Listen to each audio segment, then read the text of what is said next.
Most people look at the world map and see borders, flags, and name of the countries. But if you look it closer with the eyes of a scholar, you start seeing something else. You see a high stake, never ending game of power, survival, and strategy. Welcome to the Quest 20. This is not just another YouTube series. This is a 6-part academic masterclass designed for a serious learner. Whether you are a first year BA political science student or someone who simply wants to understand why the world is at the brink of chaos in 2026, this is the only crash course you will ever need. इस series के खत्म होते हुए your perspective on the world will shift. You won't just read news, you will decode it. Here is our 6-video roadmap. In the lecture 1, we will see the foundations and the operating system on which international relations work. In the subsequent lecture, we would cover the Cold Wars, the World Wars, and understand the India's approach towards international relation, how it maneuvered from Nehruvian era to Modi era. We will also see some international organizations like UN, IMF, WTO, World Bank. In the 5th lecture, we will see the reality check. We will get a reality check that in 2026, how international relations have been changed. We will see US and China, some AI warfare, climate change, and we would end the lecture series by getting into the scholar's deep dive, some theoretical nuances that everyone has to understand. So let's set the base. Today we understand the environment. Welcome to the world of anarchy. Anarchy is not chaos. In academics, specifically in international relation, we use a word that most people misunderstand. The word is anarchy. Common language में anarchy का मतलब है दंगा फसाद, chaos, disorder. But in international relations, anarchy simply means the lack of central authority, the absence of global overlord. For example, अगर India में हमारे प्रधानमंत्री जी नहीं रहेंगे तो हम उसे एनार्की बोलेंगे, ना कि मोनार्की. इस सज्जन को क्या तकलीफ है भाई? Look at the world right now. हमारे पास कोई ग्लोबल गवर्नमेंट है क्या? नहीं ना. देशों के ऊपर कोई बॉस नहीं होता. And this is the central problem of our subject कि कोई बॉस ही नहीं है. And because there is no global police, every country is ultimately on its own. And scholars call this as a self-help system. You cannot fully trust anyone else to protect your interests. You have to do it yourself through military strength, alliances, diplomacy, and economic leverage. And this logic was formalized in 1648. 1648 with the Treaty of Westphalia, which ended a 30 years of devastating war in Europe, and it gave the concept called sovereignty. Sovereignty का मतलब क्या है? Sovereignty means inside my borders, I am supreme. No outsider can tell me what to do. अपने घर में अपनी मर्जी. And this is called sovereignty in its simplest form. India में क्या होगा वो इंडिया ही डिसाइड करेगा. इंडिया में क्या लॉज आएंगे वो इंडिया ही डिसाइड करेगा, ना कि United States. And that's the reason we call India as a sovereign country.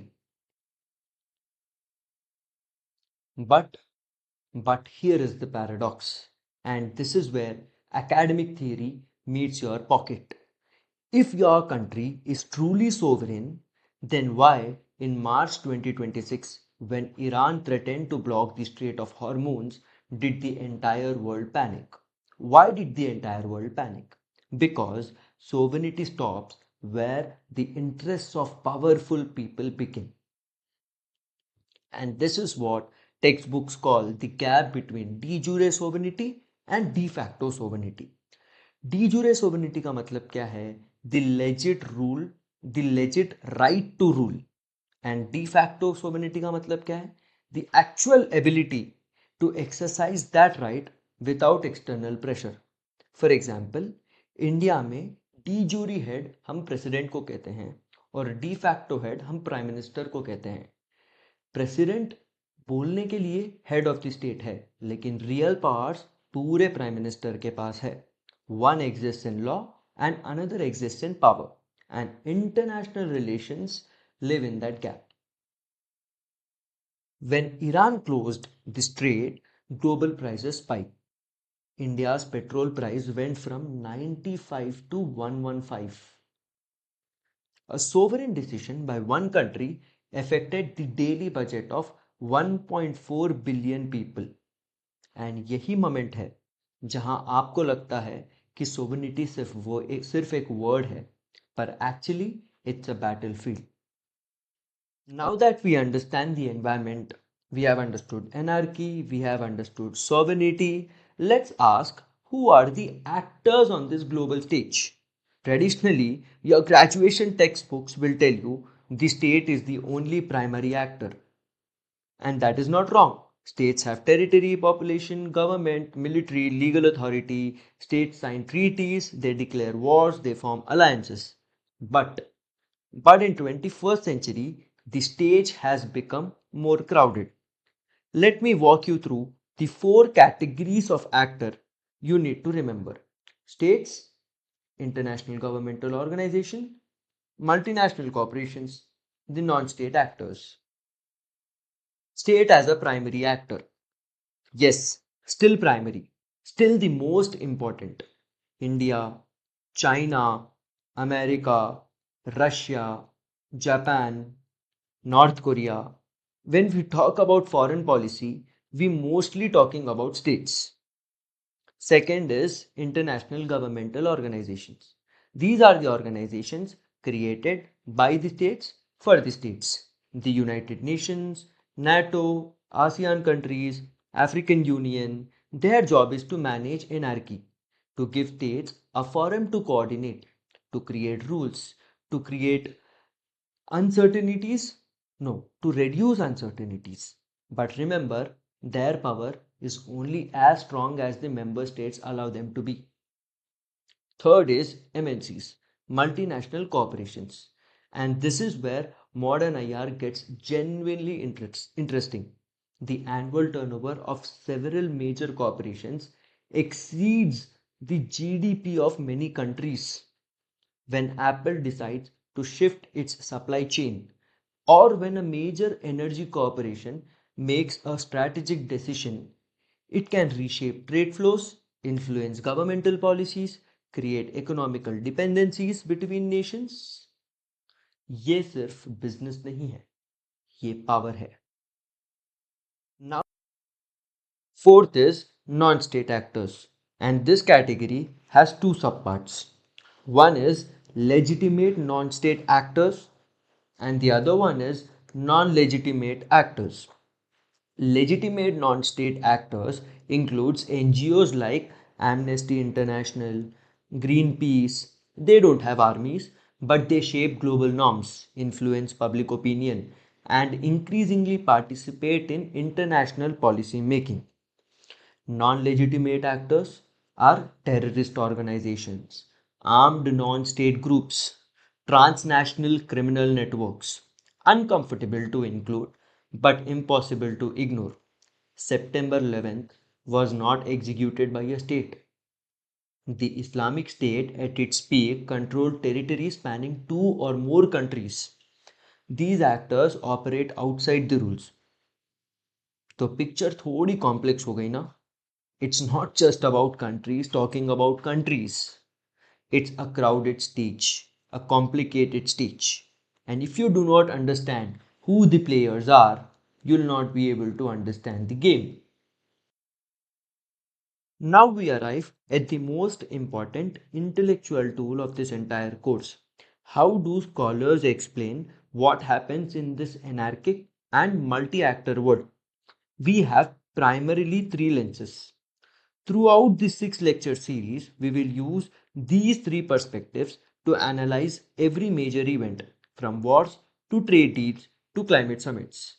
Realism, liberalism, and constructivism. The first lens is realism. Realists say world is a jungle, keep your weapons ready. ये बहुत practical लोग हैं। ये लोग बोलते हैं कि कोई भी जो भी कुछ कर रहा है वो अपने मतलब के लिए कर रहा है, उसे कोई आइडियोलॉजी से फर्क नहीं पड़ता। Realist focus on hard power, military strength, economic leverage, strategic position, and national interests. The idea that every state ultimately acts for its own survival and advantage. The realist looking at the arms race in Indo-Pacific region does not need to read diplomatic statements. They see powerful states maximizing their security in an anarchic world. Pure 2026 realism. Realist आदमी बोलेगा state के पास power है, of course वो अपने space को maximise करेगा ना, of course वो अपनी पावर को यूज करेगा ताकि इस एनार्किक वर्ल्ड में कब्जा कर ले। Lens 2, liberalism. The liberals say trade makes friends. Institutions can stop wars. Institutions के बीच cooperation, trade और interdependence establish कर देंगे तो वो लोग लड़ेंगे नहीं. Liberals point out to the fact that democracies rarely fight each other. The democratic peace theory. They point out to the European Union, nations that fought devastating wars from centuries now sharing a currency and open borders. A liberal looking at IMAC, India, Middle East, Europe Economic Corridor, sees the economic interdependence as a tool for stability. That more two countries trade, the more they have lose from conflict. जितना वो लोग trade करेंगे, जितना उनकी interdependency बढ़ेगी, वो उतना war से, कॉन्फ्लिक्ट से अवे होंगे. Lens 3, Constructivism. And this is the most subtle, but perhaps the most profound. Constructivism मतलब ideas, identity, norms, perception. The constructivists say world is just not a material. It is ideational. It is constructed by ideas, identities, norms, history.